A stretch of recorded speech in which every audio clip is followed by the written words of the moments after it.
Then answered Zophar the Naamathite and said, should not the multitude of words be answered? And should a man full of talk be justified? Should your lies make people hold their peace?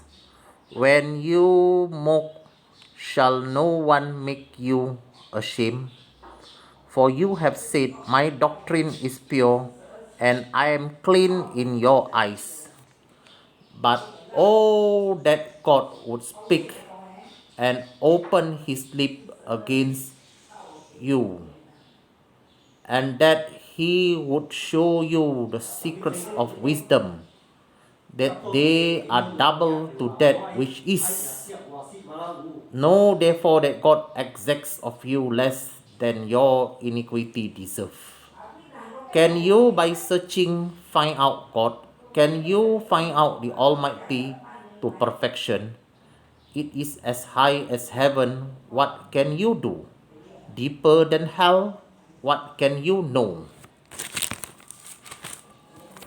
The measure thereof is longer than the earth, and broader than the sea. If he cut off and shut up or gather together, then who can hinder him? For he knows vain people, he sees wickedness also. Will he not then consider it? For vain person would be wise, though man be born like a wild ascot.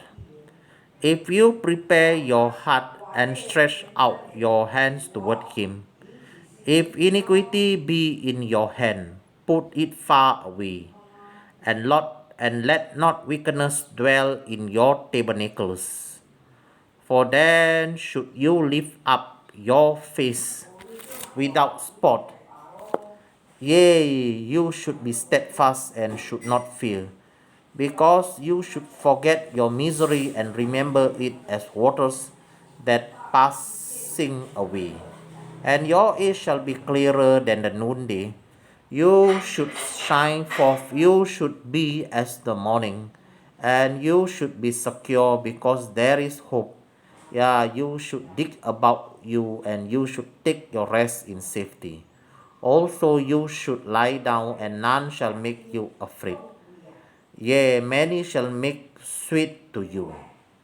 But the eyes of the bad people shall fail, and they shall not escape, and their hope shall be as the giving up of the ghost. तब नामाती सोपार ने कहा, बहुत सी बातें जो कहीं गई हैं, क्या उनका उत्तर देना ना चाहिए? क्या बकवादी मनुष्य धर्मी ठहराया जाए? क्या तेरे बारे बोल के कारण लोग चुप रहें? और जब तू टट्ठा करता है तो क्या कोई तुझे लज्जित ना करे? तू तो ये कहता है, मेरा सिद्धांत शुद्ध है और मैं परमेश्वर की दृष्टि में पवित्र हूँ। परंतु भला हो कि परमेश्वर स्वयं बातें करे और तेरे विरुद्ध मुंह खोले और तुझ पर बुद्धि की गुप्त बातें प्रकट करे, कि उनका मर्म तेरी बुद्धि से बरकर है। इसलिए जान ले कि परमेश्वर तेरे अधर्म में से बहुत कुछ भूल जाता है। क्या तू परमेश्वर का गूढ़ भेद पा सकता है? क्या तू सर्वशक्तिमान का मर्म पूरी रीति से जांच सकता है? वो आकाश सा ऊंचा है, तू क्या कर सकता है? वो अधोलोक से गहरा है, तू क्या समझ सकता है? उसकी माप पृथ्वी से भी लंबी है और समुद्र से चौड़ी है। यदि परमेश्वर बीच से गुजरे, बांदी बना ले और अदालत में बुलाए, तो कौन उसका रोक सकता है? क्योंकि वो पाखंडी मनुष्यों का भेद जानता है और अनार्थ काम को देखकर क्या वो उस पर ध्यान न देगा। परंतु मनुष्य छूछा और निर्बुद्धि होता है, क्योंकि मनुष्य जन्म ही से जंगली गधे के बच्चे के समान होता है। यदि तू अपना मन शुद्ध करे और ईश्वर की ओर अपने हाथ फैलाए और जो कोई अनर्थ काम तुझसे होता हो उसे दूर करे और अपने देरों में कोई कुटिलता ना रहने दे, तब तो तू निश्चय अपने मुंह निष्कलंक दिखा सकेगा और तू स्थिर होकर कभी ना डरेगा।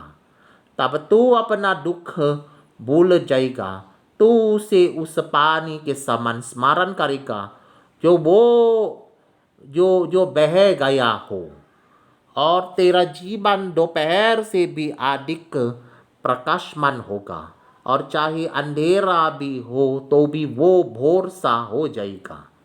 तुझे आशा होगी, इस कारण तू निर्भय रहेगा और अपने चारों ओर देखत कर तू निर्भय विश्राम कर सकेगा।